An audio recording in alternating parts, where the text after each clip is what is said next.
Dulu itu Nabi pernah dibully orang Bedui.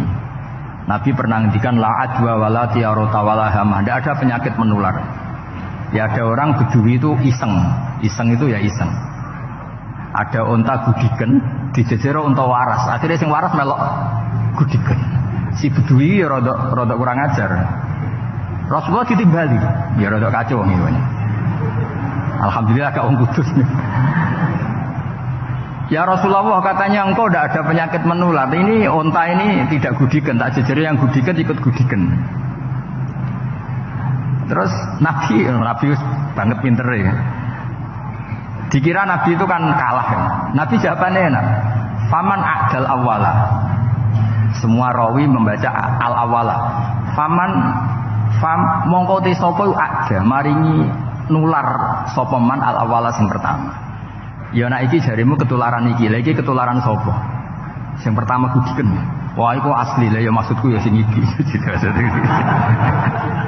Jadi Nabi itu gak pernah kalah kalau argumentasi. Ini cerita Islamnya Jubair bin Mut'im. Yes, di Bukhari saya juz 3 halaman 193, kalau di Fathul Bari juz 9 halaman 583. Ini nanti ngaji sampai jam 3. Nanti jadi kalau jam 3 top. Kau yang berketoke sampean seneng nganti jam 3. Nah, kita ora paham nggih seperempat jam. Nggih, haddatsana al-Humaydi, haddatsana Sufyan, qala qala haddatsuni 'an Zuhri an Muhammad bin Jubair bin Mut'im an abihi. Qala sami'tu an-nabiyya sallallahu alaihi wasallam yaqra'u fil maghrib bit-tur. Falamma balagha hadhil ayat am khuliqu min ghairi shay'in am humul khaliqun. Terus am khalaqus samawati wal ard bal la yuqinun am indahum khazainu rabbika am humul musaytirun. Kada qalbi ayatiron. Kada meh-meh apa qalbi ati ingsun iku ayatiro yang to terbang apa qalbi. Hampir hatiku itu hilang, nyaliku sebagai orang kafir itu hilang karena argumentasi saya kalah. Kalah itu ya kalah. Jadi karena Allah itu sangat rasional.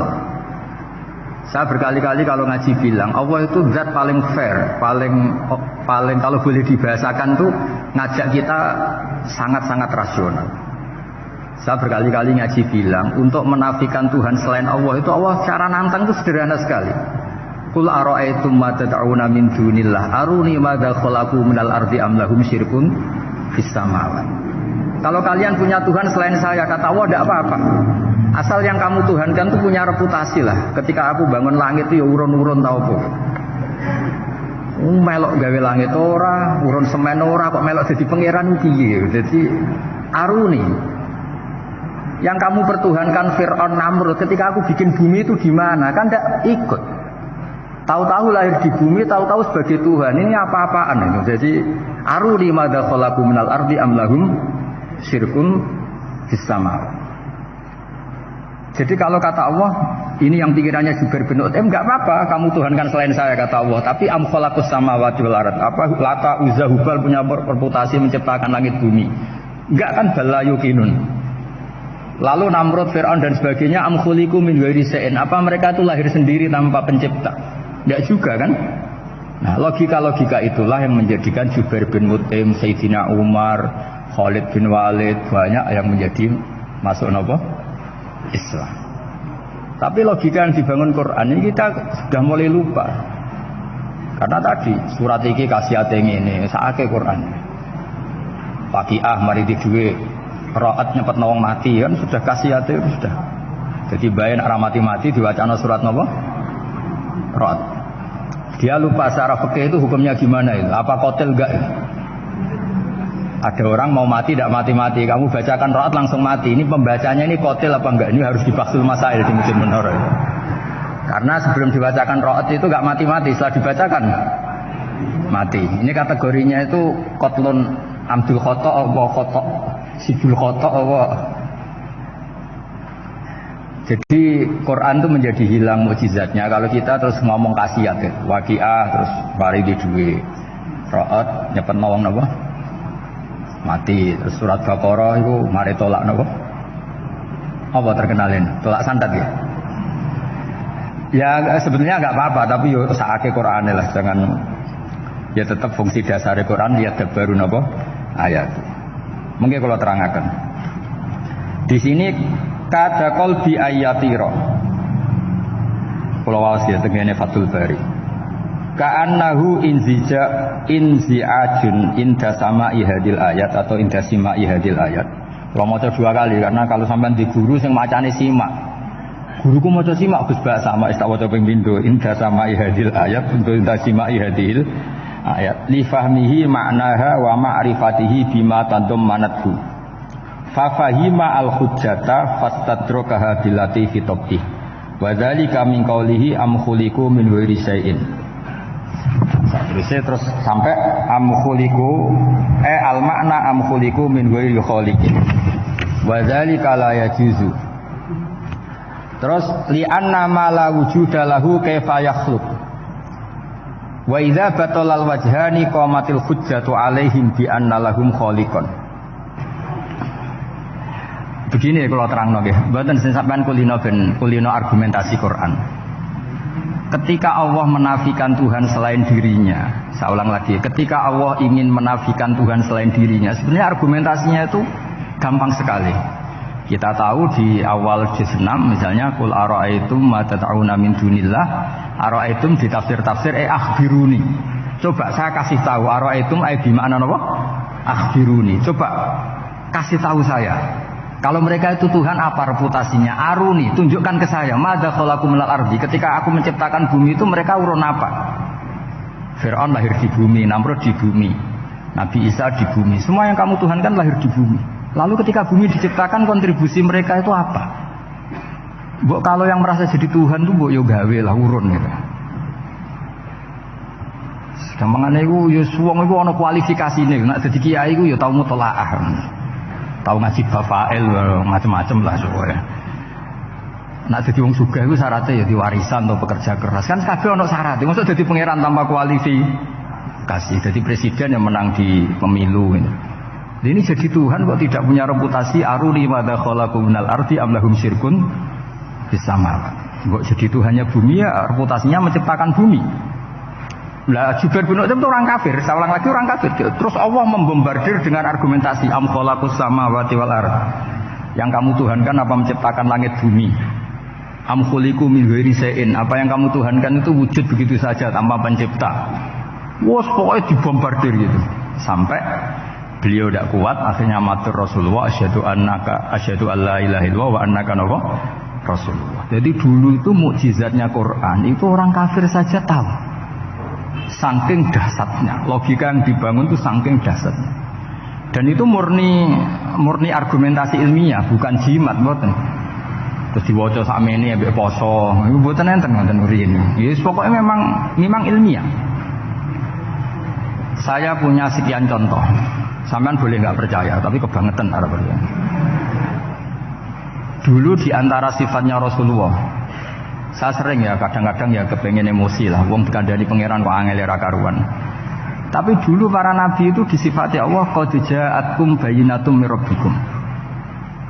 Orang-orang kafir dulu disalahkan Allah karena sudah ada bayinah. Bayinah itu kebenaran yang ketok welo-welo, begitu jelas.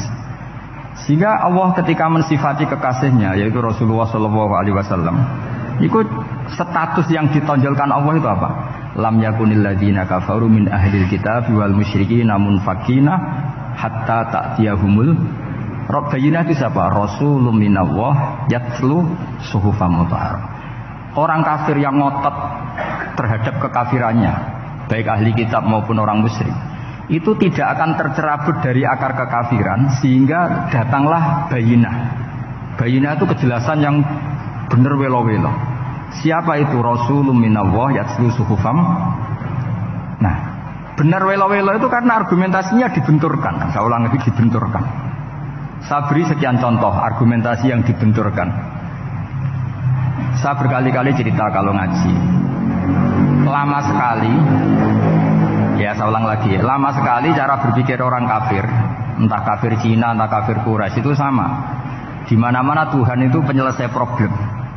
Pikiran mereka, kalau problem itu banyak ya Tuhannya harus banyak. Makanya ada dewa petir, dewa dewi keberuntungan macam-macam. Di orang kafir jahiliyah juga sama. Ini Tuhan spesialis hujan, ini Tuhan apa sesuai fungsinya. Sehingga ketika Rasulullah itu datang membawa konsep satu Tuhan, mereka protes.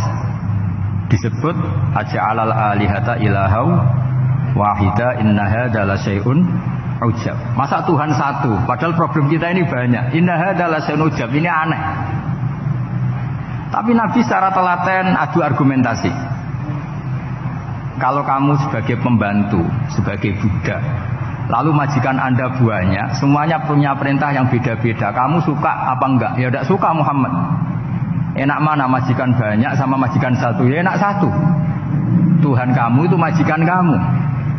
Kalau Tuhan kamu majikan kamu, kalau Tuhannya banyak, perintahnya beda-beda, habis kamu. Ya sudah amat, Tuhannya satu saja. Itu namanya bayinah. Bayinah itu argumentasi yang enggak terbantahkan. Itu yang disebut hatta ta'tiyahumul. Itu disebut daraba wa mathalar rajulan fihi syuraka mutasyakisuna wa rajulan salamal lirajul hal yastawiyani masalah alhamdulillah. Jadi ketika mereka dijak argumentasi, oke mat, kalau majikan banyak itu gak enak majikan satu. Wa rabbukum sayyidukum, Tuhan kamu itu majikan kamu, maka enak satu. Oke Muhammad, kita terima konsep itu. Alhamdulillah akhirnya mereka Islam.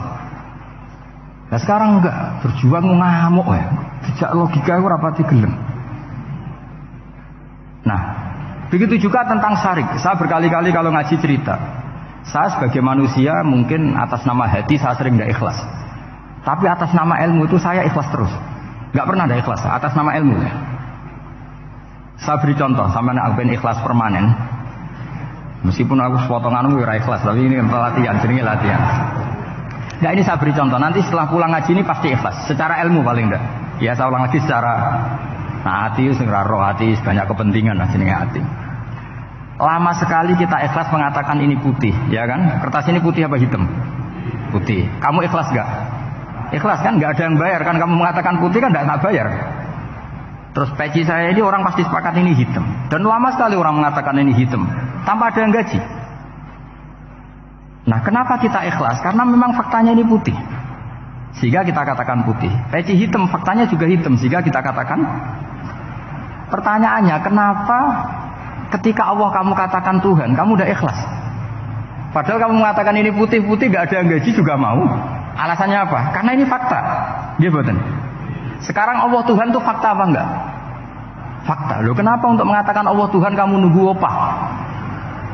Iku ngawur tau ora cara ilmu. Mboten ngawur mboten. Ngawur kan? Harusnya kalau mengatakan fakta itu yang ikhlas. Putih kita katakan putih, hitam kita katakan hitam, meskipun nggak ada yang bayar. Nah itu ilmu. Maka kalau kita dengan ilmu nyembah Allah mesti ikhlas. Ya Allah memang kau Tuhan ya tak sembah. Atas nama ilmu loh, saya ulang lagi, atas nama. Tapi kalau atas nama hati, Gusti ini nyembah lah, Gusti nyuwun opah lah. Kalau ini kan maksudnya gue yang piye, jadi ribet. Makanya di bab fakta itu Allah ngendikan, waman azlamu mimman abadani li jannatin aw narin. Laulam aku jannatan wala naron alam akun ahlan al-uto'ah. Siapa yang lebih zalim ketimbang orang yang menyembah saya, yang karena takut surga atau ingin masuk surga atau takut neraka. Andai kan saya sebagai Tuhan tidak menciptakan surga atau neraka, apa terus saya tidak dituhankan? Umpama pangeran raga swarga neraka tetap pangeran ora? Tetap pangeran kan? Jadi ilmu itu beda dengan rasa. Ilmu itu pasti objektif. Nah, dulu saya ulang lagi, orang kafir itu dijak begitu itu mau. Sehingga ketika mereka Islam hari pertama, saat itu juga langsung ikhlas karena logikanya permanen. Saya beri contoh. Orang kafir itu kan pernah nganggap fungsi Lata, Uzza, Hubal, Manat itu setingkat sama Allah. Padahal mereka oleh mereka dianggap syarik, dianggap setara, dianggap mitra, dianggap sederajat dengan Allah. Sehingga mereka diceritakan Allah, balhum qaumu ya'dilun. Mereka komunitas kaum yang menyamakan selain Allah dengan Allah. Padahal gak mungkin kan, selain Allah setara dengan Allah kan gak mungkin. Wiku dulu lan nerangno kangelane sak boleh. Cara gurune kuwi. Ti gurune Kanjeng Nabi Muhammad sallallahu alaihi wasallam. Iku nerangkan sekali itu orang kafir paham semua dan semuanya masuk Islam. Itu hebatnya bayinah hatta ta'tiyahumul bayin. Nabi cara nerangkan diajari Allah begini. Misalnya saya kerja keras, kemudian beli Innova. Ya, atau adol warisan beli Innova. Kemungkinannya kan kerja keras atau warisan. Utawa ngerayu mertua kelar tuku Innova, kemungkinan itu. Sing rada dake itu jalur pintas ngerayu mertua. Lewat bojone maksudnya. Semacam-macam lah. Apapun itu ciri khas pemilik itu nggak ingin orang lain itu setara dengan dia. Kue kerja keras nabung puluhan tahun beli Innova, kemudian teman kamu udah ikut beli, cara menguasai Innova itu sama dengan kamu. Nak nyiler atau pamit atau bensin ini, enak ide. Kue mangkel gak kira-kira? Kamu punya rumah, sono wong mlebu sonang-sonong kayak pemilik, kamu mangkel tak? Mangkel. Nah, Allah cara membuat tamsil itu ya begitu. Halakum mimma malakat aimanukum min syuraka'a fi ma razaqnakum fa antum fihi sawa takhafunahum ka khifatikum anfusakum. Coba kalau kamu punya barang, kata Allah, kamu punya barang, punya sesuatu dan itu milik kamu karena kamu yang beli. Kemudian ada orang lain yang cara memilikinya sama dengan kamu. Mau enggak kamu seperti itu? Ya tidak mau Muhammad, ini milik saya, kok ada orang lain yang merasa setara dengan saya, tidak mau saya. Kalau orang lain mau pinjam ya harus ngemis-ngemis lah, harus dodok-dodok. Ya seperti itu Allah itu bumi itu yang menciptakan Allah sendiri. Kemudian kamu menyertakan orang yang tidak ikut menciptakan setara dengan Allah, ini apa-apaan? Oke mat, kalau gitu Allah la syarikalah. Jadi itu tamsil apa? Saya ulang lagi ya, kalau kamu beli Innova, mau nggak ada orang lain yang cara menguasai Innova itu setara dengan kamu? Mau nggak? Nggak mau kan? Bahkan istri saja nak nganggo kudu pamit. Nak lagi nengan, nak rawan nengan ya oleh. Tapi apapun itu kan tetap saja harus pamit, harus prosedur. Namanya ndak ikut punya. Nah itu kemampuan ini yang mulai hilang di umat Rasulullah. Jadi Nabi itu punya fatona. Fatona itu kecerdasan untuk memberi penjelasan. Disebut orang kafir itu tidak akan infikak, tercerabut dari cara berpikir mereka. Munfakin hatta ta'tiyahumul. La bayina itu siapa? Rasulun minallah yatlu suhufam mutahhar. Jadi Nabi itu kalau memberi penjelasan itu gampang sekali. Baik itu penjelasan akidah maupun penjelasan fikih. Dulu di Madinah itu abkhasun nasi kailan. Orang Madinah itu orang paling curang kalau dagang dulu sebelum Rasulullah datang. Sehingga misalnya mau beli pelem itu mangga itu, pentil ya dihitung pelem. Jadi busron itu kurma pentil ya dihitung kurma. Misalnya kulaan pari hijau wis dituku, padahal urung jelas jadi padi. Nah nanti kalau kena badai angin ya sudah, apa itu uang itu nggak kembali. Ketika Rasulullah datang, Nabi mau tanya, "Sampai tuku apa?" Tumbas pelem. Sekarang satu pohon pelem dituku 2 juta, itu rego pelem ta rego pentil? Mbak sampean jawab ya. Pentil kan gak ono regane, sakmene gitu. Ndak ketika dibayar 2 juta itu rego pentil apa rego pelem? Pentil lho, boh. Ketika pentil sakmene dituku 2 juta satu pohon itu rego pelem ta rego pentil? Pelem kan? Sekarang faktanya pentil apa pelem? Pentil. Makanya Nabi terus tanya, "Qul ara'aitum in mana'allahu as-samrah fabima yastakhilu ahadukum mala akhi." Banyak tak apa loh hadis-hadis. Andai kan nanti pentil ini kena angin, kemudian 2 juta itu bayari apa coba? Diarani bayari pelem rantuk pelem, dibayari pentil itu wargane 2 juta, wong dipangan yo ora kena.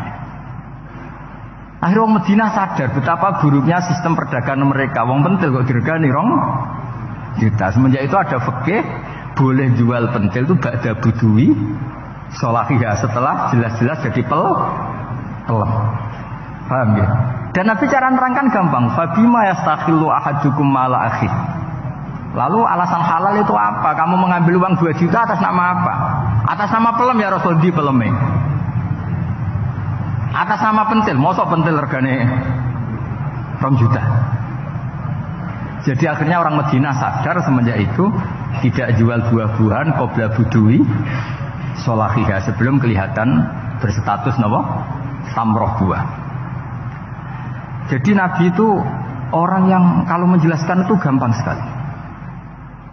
Dulu itu Nabi pernah dibully orang Bedui. Nabi pernah ngendikan la adwa wala tiarota wala hama. Tidak ada penyakit menular. Ya ada orang Bedui itu iseng.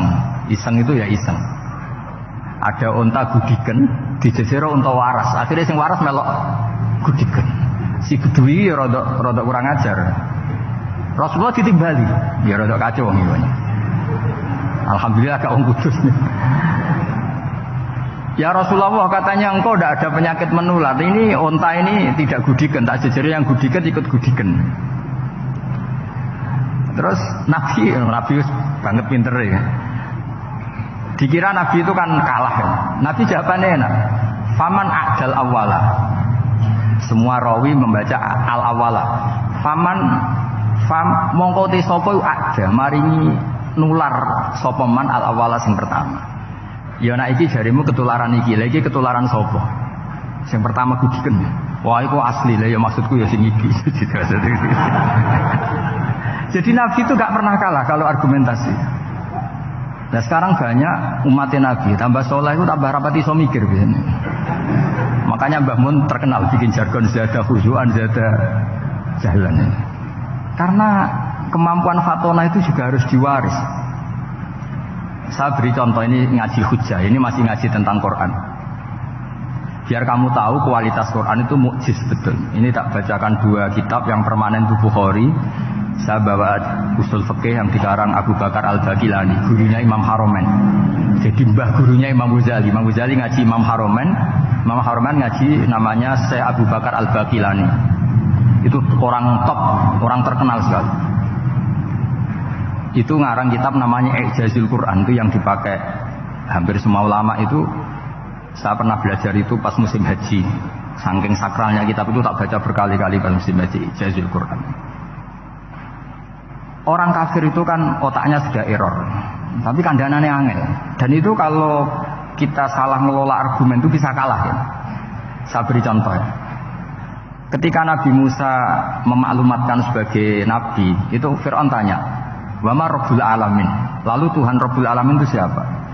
Jawabnya Musa normatif, Rabbus Samawati wal Ardh, yang nuhani langit dan bumi. Fir'aun enak aja gampang. Ma'alim tulakum min ilahin ghairi. Saya jalan-jalan kemana-mana yang dituhankan di bumi saya. Berarti ya saya Tuhan. Soal kemungkinan Tuhan di langit, terus Haman dipanggil. Haman itu arsitekturnya Fir'aun. Ya Haman ibnili sorhal ali abluhul asbab as-samawati fa'attali'a ila ilahi Musa.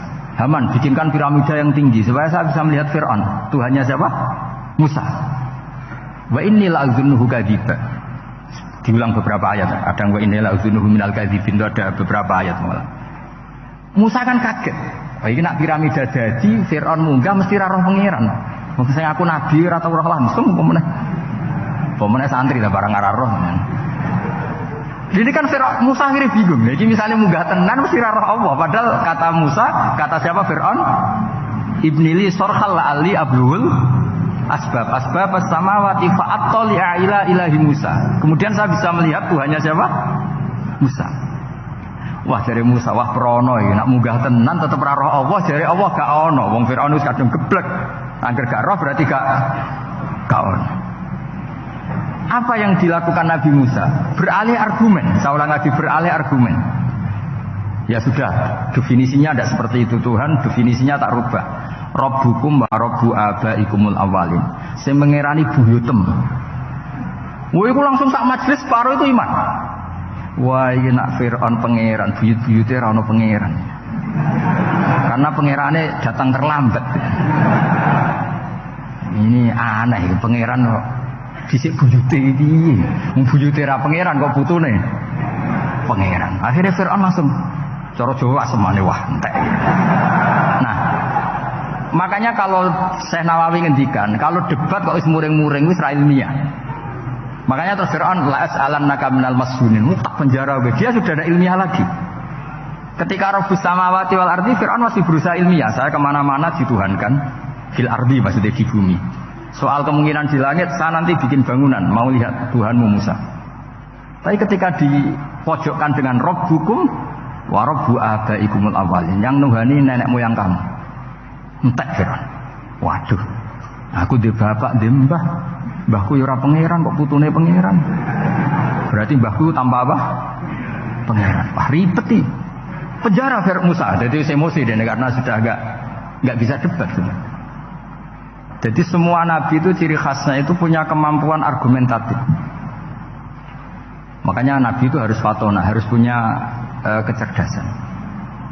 Dan itu juga yang dilakukan Quran ketika nafyu uluhiyatil ghairillah, ketika menafikan bahwa selain Allah itu pasti tidak Tuhan. Ya tadi, kalau Allah itu punya pesaing sebagai Tuhan, ya namanya Tuhan, reputasinya ya aruni madza khalaqu minal ardi am lahum syirkun fis samawati. Mungkin kalau orang-orang tajwid hanya nekuni fis samawati tuni, itu fis samawati tuni, itu kan urusan tajwid ya.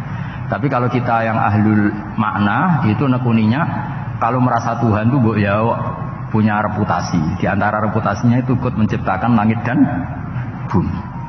Nah dengan demikian namanya bayinah. Bayinah itu kebenaran yang ketok welo-welo. Sehingga orang kafir itu tidak bisa berbantah-bantahan lagi.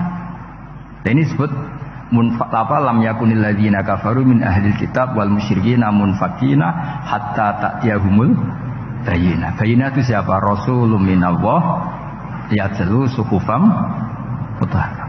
Makanya orang kafir dulu itu matur nuwun tenan ke Islam. Mergo qad ja'atkum bayyinatum mir rabbikum. Terus ini yang terakhir karena saya tabarruk sama para sahabat. Ketika tahun kedua tadi Gus Zofur menyinggung perang Badar. Ketika tahun kedua itu baru kedua dari Hijriah. Itu para sahabat itu sudah banyak yang hafal Quran dan paham, padahal baru tahun kedua. Yaitu yang bawa itu Mus'ab bin Umar. Itu ketika Rasulullah mau perang Badar dan istasyar, meminta musyawarah sama orang-orang Ansor, istasyarul Ansor. Karena orang Ansor itu hanya punya kompensasi jika engkau ya Rasulullah ke Madinah, Yasrib dulu, maka kita akan melindungi engkau sebagaimana kita melindungi nisa'ana wa abna'ana. Tapi masalahnya perang Badar itu Rasulullah harus keluar dari Madinah. Rasulullah sehingga khawatir jangan-jangan orang Ansor tidak berkomitmen dengan perjanjian itu, karena itu di luar apa? Perjanjian, karena sudah keluar dari Madinah. Ketika istasyarul Ansor, apa kata itu? Miqdad bin Aswad, ada yang nulis Miqdad bin Amr. Karena bapaknya namanya Amr, cuma dia masyhur disebut Miqdad bin Aswad. Ada rawi yang mengatakan itu Sa'd bin Mu'adz, tapi yang jelas itu Miqdad bin Aswad. Ini ingat ya, tahun kedua dari Hijriah. Apa kata Miqdad? La naqulu laka kama qalat Banu Israil fadhhab anta wa rabbuka faqatila inna hauna qa'idun. Walakin idhab anta wa rabbuka faqatila inna ma'akuma muqatilun. Ya Rasulullah, kamu jangan khawatir kalau kita ini pecundang kayak orang Bani Israel. Orang Bani Israel itu kurang ajar sekali. Mereka yakin kalau Musa itu orang hebat. Dan tentu Allah adalah zat yang super, ala kulli syai'in qadir. Kalau Allah itu superior, kemudian kamu kenapa susah-susah ngajak kita? Buat jenengan sama Allah datang lawan Jababiro, tak tunggu beritanya. Nah, itu kadang-kadang santri sekarang ya kayak Bani Israel. Itu kalau ngerti kiainya keramat, misalnya Gus Zofur lari seminar keramat, terus kiai itu sudah serau tadi diaturi gitu. Jadi kadang keyakinan itu ya salah. Seperti tadi Gus Nabi Muhammad itu para pangeran, nak perang rasa dibantu, kan bisa melibatkan Jibril, Israel kan selesai. Itu bisa fatal kalau seperti itu. Banyak loh kiai-kiai keramat ngeluh itu karena santrinya terlalu kultus keramat, terus santrinya orang mikir kiai ini buatan nyindir fakta gitu, terus biasa mawon. Dan terus menurut saya itu tradisi yang salah. Kalau di Sidogiri itu santri yang paling miskin pun misalnya akhir sana, tapi nggak perlu ditiru, itu orangnya ikhlas nggak perlu ditiru. Itu misalnya santri 100 urunan 10.000-an, 20.000-an diaturkan guru. Karena adat Madura itu panen jagung ya gurunya punya hak, panen apa saja ya gurunya. Itu tidak nunggu kaya. Kalau ada sarangan tidak nunggu jadi alumni, jadi kaya baru ingat kiainya. Itu kalau tepahan kiainya sudah meninggal kan terus repot gitu. Itu kata orang tadi siapa itu Miqdad bin Aswad. La naqulu laka kama qalat Bani Israil. Fadhhab anta wa rabbuka faqatila inna hauna qa'idun. Walakin idhab anta wa rabbuka faqatila inna ma'akuma muqatilun. Tapi silahkan ya Rasulullah, engkau berangkat. Kita akan mengikuti engkau ikut perang. Artinya apa? Mereka bisa memahami Quran meskipun itu kisah tentang Bani Israel. Mereka tahu sindiran Quran, mental yang benar kayak apa, yang salah kayak apa. Dan itu yang ditiru kitab Fathul Mu'in. Misalnya kitab Fathul Mu'in menulis begini. Misalnya wa tusannu misalnya as-sholat binasatin atau wa yusannu nasatun di sholatin. Disunatkan kalau mau sholat itu sumringah, kelihatan happy, kelihatan senang. Wa yusannu nasatun di sholatin. Terus di penjelasannya sederhana. Fa inna Allaha ta'ala dzamma li tarikihi wa qala wa idza qamu ila sholati qamu kusala. Kalau mau sholat itu harus kelihatan sumringah, happy, kelihatan senang, isek, bronto, mau sholat, mau ketemu Allah, munajat. Karena Allah itu mengkritik orang yang meninggalkan nasyat. Yaitu kalau mau sholat aras-arasan. Terus beliau menyitir wa idza qamu ila sholati qamu kusala. Sehingga ketika kita baca tentang orang munafik, bukan berarti terus orang munafik di sana, kita di sini. Seakan-akan kita terbebas dari sifat orang apa? Itu bukan da'bu ulama'ina, bukan ahwal ulama'ina. Ahwal ulama kita ketika baca Quran adalah otomatis kita memahami. Dan memahaminya itu bisa mafhum yang luar biasa kayak tadi. Kayak yang saya ceritakan tadi Harun Ar-Rasyid, kayak sama tadi Mikdad bin Aswad, dan kayak tadi Fathul Mu'in. Sama dengan model-model karangan Imam Ghazali. Imam Ghazali kalau ngarang kitab itu sebenarnya sederhana. Setelah kita teliti itu semuanya ya sederhana sekali. Artinya ayat yang dikutip itu sering kita baca. Tapi beliau secara indah, secara menakjubkan, itu bisa ngambil kesimpulan yang luar biasa. Saya punya kitab Mufrodat yang dikarang oleh beberapa ulama, dan beliau cerita tentang kehebatan Sayyidina Ali dalam menafsirkan Quran. Kata Sayyidina Ali, saya tidak bisa membayangkan dahsyatnya angin ketika mengobrak-ngabrik kaum Mu'ad. Karena angin itu angin balilo kan, enggak terkendali. Ya, karena Allah punya tradisi begini kata Sayyidina Ali. Wa in min syai'in illa indana khazainuhu wa ma nunazziluhu illa biqadarin ma'lum. Segala sesuatu itu terukur dan saya turunkan juga dengan ukuran yang pas, biqadarin ma'lum. Tapi ketika Allah mensifati angin yang untuk kaum Ad disebut birifin sorsorin atiyah. Atiyah maknanya balilo, pakai tak. Ya pakai tak. Terus yang sebagian ayat tentang Nabi Nuh. Inna lamma taghal ma'u hamalnakum bil jariyah. Togo itu maknanya lajet. Jadi air sudah gak terkendali, kayak di luar kendali malaikat. Sudah togo, sudah balelon. Saking balelonya yang main hantam saja kata Sayyidina Ali. Sehingga dua ayat ini menunjukkan betapa dahsyatnya banjir karena diredaksikan taghal ma'. Begitu juga betapa dasarnya angin karena disebut birihin sorsorin atiyah. Jadi yang namanya atiyah itu pakai to, ini ain to ya, ini yang pakai apa? Ain alif. Jadi dari mufradat ini kelihatan bahwa benar-benar dahsyat. Karena Allah punya adat segalanya terukur. Ternyata di situ